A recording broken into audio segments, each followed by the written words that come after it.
What is going on, guys? Pagey here, bringing a new series to my channel. Going to bringing back some AFL live gameplay. Now, before I get into it, if you don't like AFL, just don't comment really, or if you don't like it, don't watch it even. Don't really want to get into a argument about NRL and soccer and all this kind of stuff. I enjoy AFL. That's why I'm going to be posting some videos of this, so get that out of the way nice and early, so we don't have to worry about that for future incidents.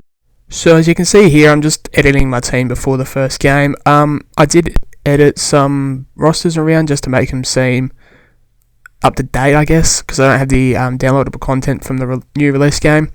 So we have, for Port, I've added in John McCartney, Brad Ebert, and Brett Renouf, I think it is. So, and up some couple of stats. So, starting the game here, lineups are there. I've added myself to the game just for something new. So it's a bit, I don't know, a bit more worthwhile, I guess. And there you got West Coast, and we should be getting to the game very soon. So for the first half of this video, I don't really want to be talking about the gameplay because I do end up getting smashed at halftime. So before that, I wanted to talk about just some AFL related stuff, which is I'm going to do for some of my videos, I hope. Just news and related stuff. So basically, the first thing I want to talk about is the Chris Judd chicken wing incident, which happened on Friday night against North Melbourne. So basically, for those guys that haven't seen the incident, what happened was Lee Adams is he's being tackled to the ground by, I think, two Carlton players. His left arm is free, which Chris Judd grabs and pulls back into so just imagine your arm being pulled back as far as it possibly can in like a chicken wing kind of thing. That's where the term came from. And yeah, he did it deliberately, went to the tribunal and got 4 weeks for it. Now, just my opinion, he should have got more. Just because it just really wasn't sportsmanlike, just intentional, just all that kind of stuff, like reckless, many words as you can think of. Wasn't really good for the game to see that from one of the star players in the game. Really needs to be looked after. After the eye gouging incident, he really should have got more in my opinion, but I'm not the match review panel. So Chris Judd got 4 weeks for that incident, where Jack Zeeble also got 4 weeks from the same game with a hip and shoulder on, I can't quite remember the player. I want to say Jeff Garland, but I'm not quite sure. Basically, Jack Zeeble left the ground. His eyes were on the ball, and I'm not sure if it was accidental. You can't really determine. It's more of an opinion kind of thing. And he clipped him high with his shoulder. The problem was he left the ground and made contact. So if he didn't leave the ground, I think he would have been right, but catches 2020, I guess, and he got the same amount of week as Judd for that, which I do not get. I think because Zeeble had a worse record than Judd, which somehow I don't understand considering the whole eye gouging incident, but nonetheless.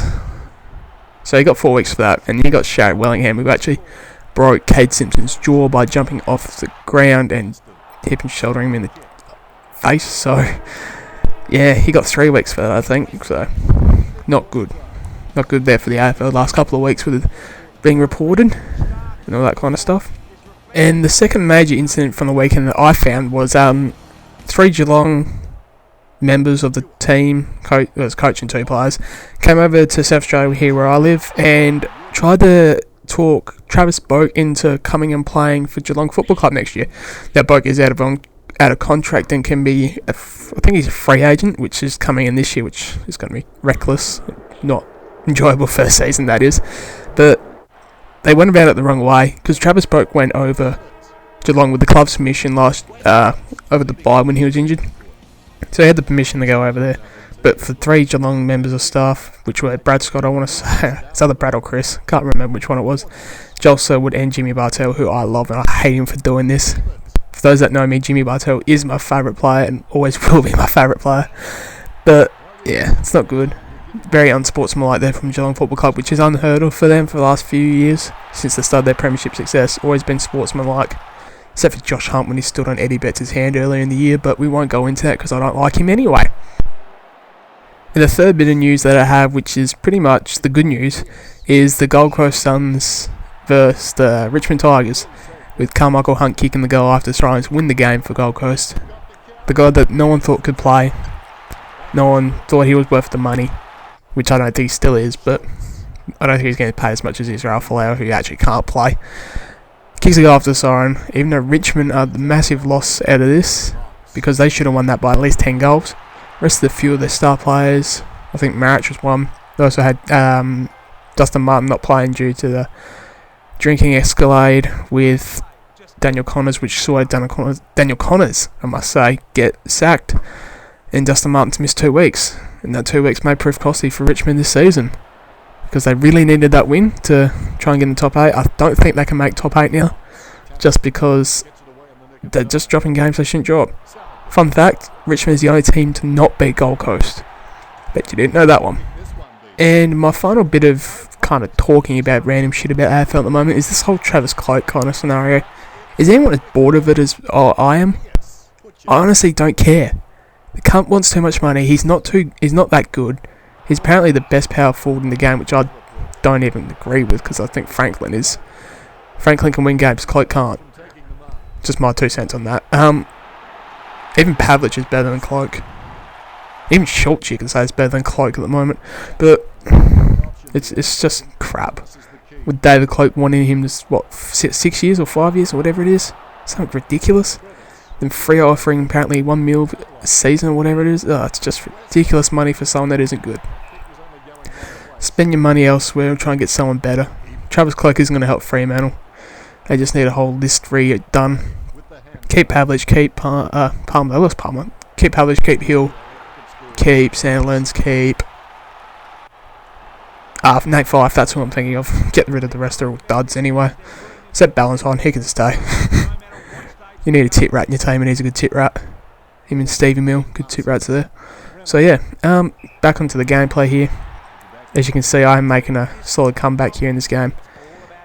So if you enjoy the AFL live videos, guys, let me know. I will be posting more. I just want to know how often you want me to post them. I'll try and do them at least weekly. I need to try and catch up with the season, so I'll try and do it longer than that.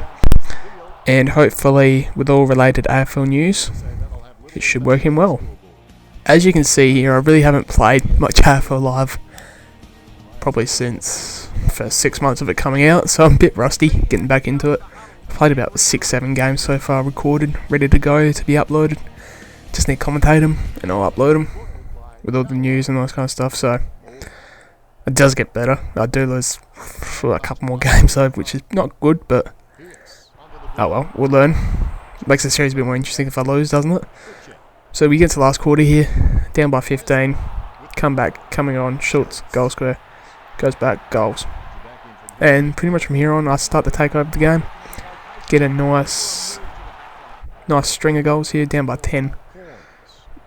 Don't know how I got free play here, but Brad Ebert's man just decided not to man up him.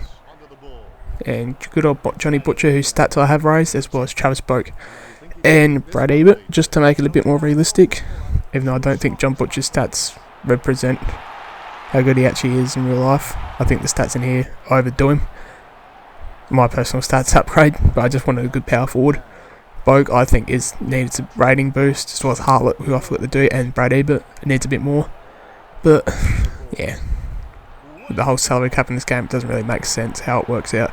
See, Kane Corns has a rating of 90, which does not make sense for someone like him. But here we go, take the lead here, and from this point on, we pretty much win it pretty easily. 2 more goals, I think. This play here that I did not, this kick here from Daniel Pearce, which was not meant for Steven Salopek, but I'll take. One of those weird things in AFL Live where you can get a loose player just by kicking randomly in their direction. So there's one more goal here after this one before the siren ends. So hopefully you guys enjoyed the gameplay and me talking about random stuff. If you'd like me to talk about the gameplay more and not what's going on in AFL at the moment, let me know. I actually don't care either way. I actually like doing the AFL news and kind of stuff, and hopefully I can do a bit more in depth next time. So kick the goal there after the siren to win the game, 91 to 76, 14-7 to 12-4. Pretty good kicking from West Coast by half there, but yeah, So I hope you guys enjoyed the gameplay. Hope you enjoyed the commentary. I don't think it was that good, this one, but please leave a like if you did. If you like AFL gameplay, please come subscribe because there will be more of it. And I'll see you next time, guys. Bye.